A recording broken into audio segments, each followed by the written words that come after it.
All right, folks, we have an XRP liquidity update. When is this asset going to catch a bid? And when are we going to catch a pump? We're going to talk about it in today's Sunday, March 14th, 2026 update.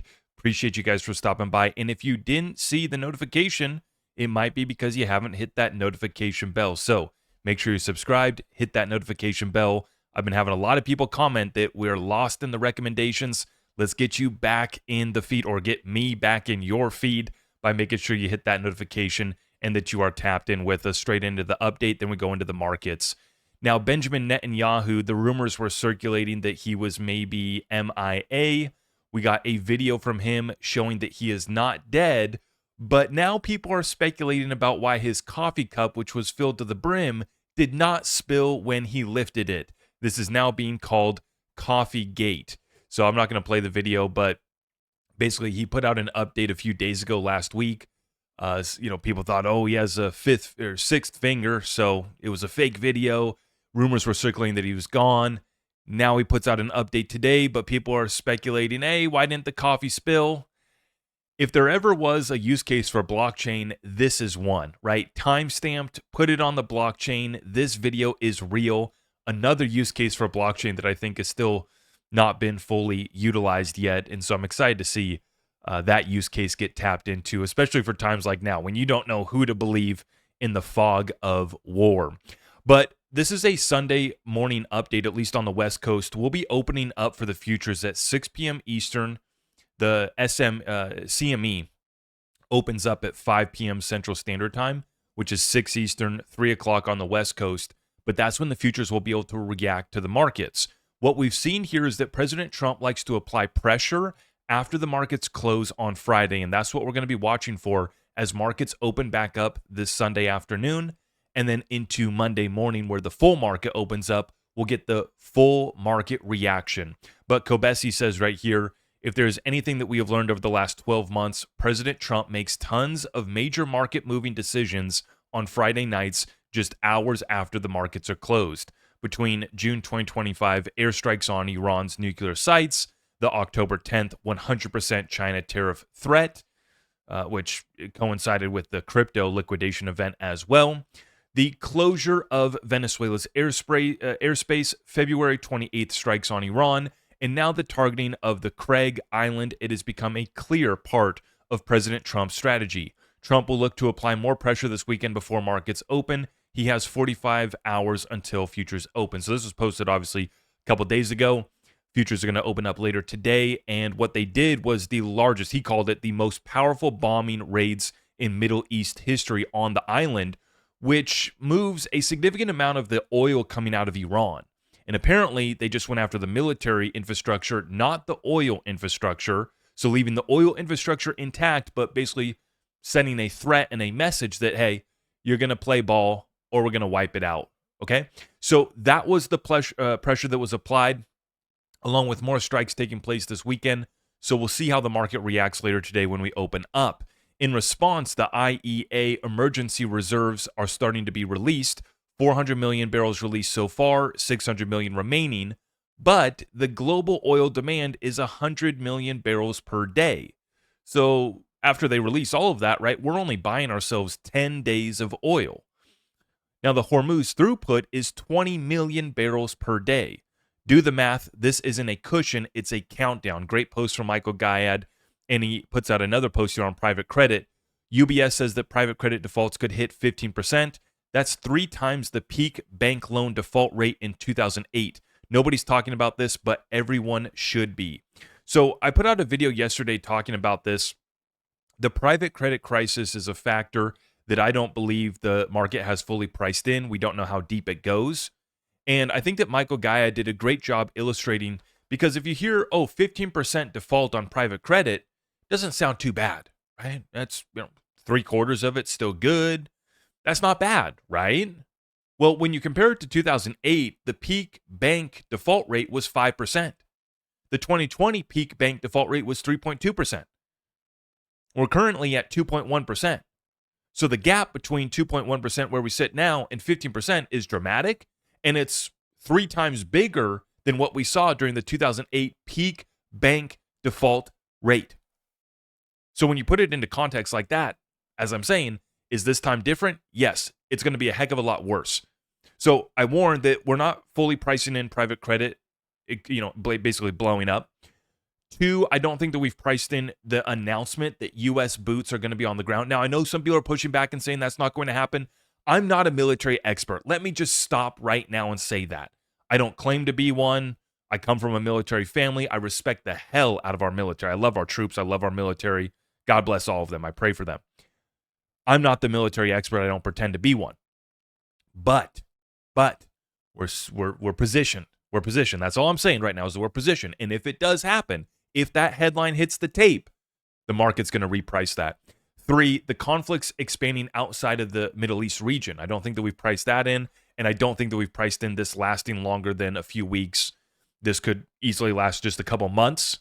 Not even saying that we're going to be in Iraq again, where it takes, years or a decade, but we haven't even priced in this lasting a few months, let alone have we fully priced in this thing lasting the few weeks that it's already kind of gone on.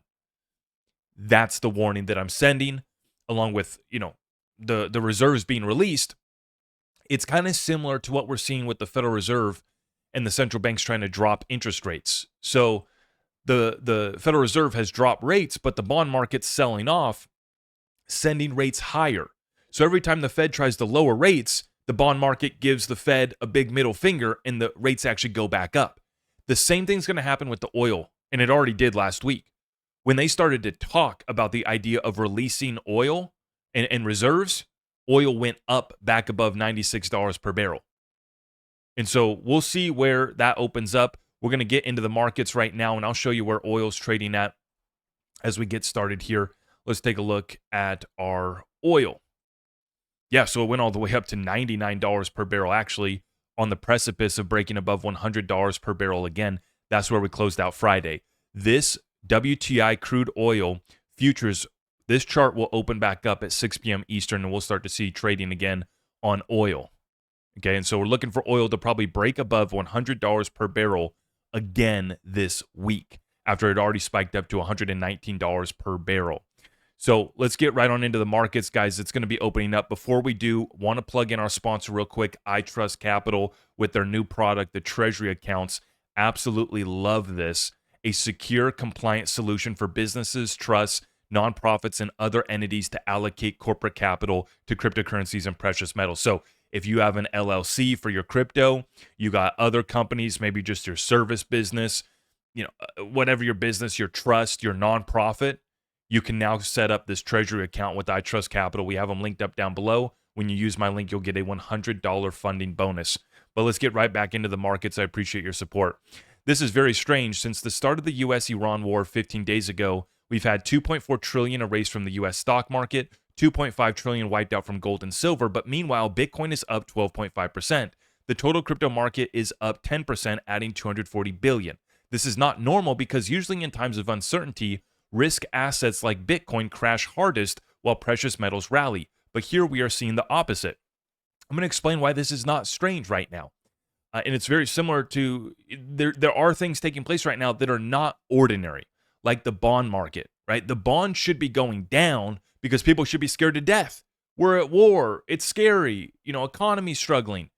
People should be buying bonds, which should be bringing down rates. The problem there is you have a bunch of foreign owners of U.S. bonds that are selling that off at a record pace, whether it be China, whether it be Japan, that reverse carry trade. That carry trade's unwinding right now, and that's another issue that we have to deal with, all part of the global margin call, right? And so the bond market doing something that's not ordinary right now as well. Why is Bitcoin going up during this time? Well, the answer is that liquidity and volume is low. Volume is low. That's the reason why. So it's easy for the market makers to push this thing up, make it look like everything's okay before we have to price in and we get hit with some of these headlines that I mentioned: private credit crisis, U.S. boots on the ground, conflicts outside of the Middle East, the war lasting longer, Clarity Act. We're still waiting to see if it can make it out of committee by the end of April. If it doesn't make it out of committee by the end of April, we might be in trouble on the Clarity Act, right? Any of those headlines hitting, going to be a negative impact on crypto. And while volumes are low, especially over the weekends like right now, it's easy for the market to be pushed up or for the market to be cleaned out. Now, last weekend, crypto market was reacting to the escalation in the Middle East. It went down through the weekend, but then it actually bounced on Monday and went up. And it was the inverse of the stock market, which didn't get to open up till futures opened up. And then Monday, the full market opened up, and then it went back down. And so it was like crypto got to front run the down move by going down over the weekend. This weekend, crypto's moved up.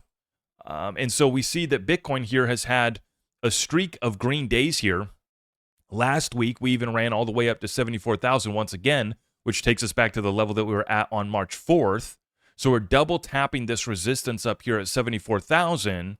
And I'm worried that the market makers are kind of luring back in traders, luring back in some futures traders that are going to go long before we get wiped out again with another negative announcement or headline or escalation in the Middle East. Same thing for XRP, popping back up to $1.45 this past week on Friday. On Tuesday, we went back up to $1.44, same levels that we were at on March 4th when we went up to $1.47. So in the middle of the $1.40 range for XRP as well. But here's the problem, is I still think that when those headlines hit, we're going down to $1.20. I still have orders placed front running that level. I still have orders placed down here front running $1 because I still think that we got to clean up this mess. I think that you got some escalations there. You guys got my bullet points on why I believe that the market's going to be going back down. And the reason why I'm going to be buying that is because I still think that we're about to go back into a bull run on the other side of this when the liquidity and the inflows come back. But that's why I titled today's update XRP Liquidity Update, because right now the liquidity is not there. The volume is not there. In fact, the liquidity is being taken out of the market as we speak. The market makers have the ability to still push this up, though, giving you a false sense of positive hope that everything's going to be okay. My crypto's about to come right back. I wish that I could do that. I wish I could speak nice and softly and tell you everything's going to be okay. The war is going to be over here shortly. We're not about to hit 50 trillion in debt in the next 5 years. We're still, everything's going to be okay. I wish I could tell you that. It's not where we're at. And what we're watching is outflows from the ETFs, and we're watching outflows on the centralized exchanges. Now, remember, the ETFs are not pumping up the price because all of that activity is happening OTC in the dark pools and the OTC markets.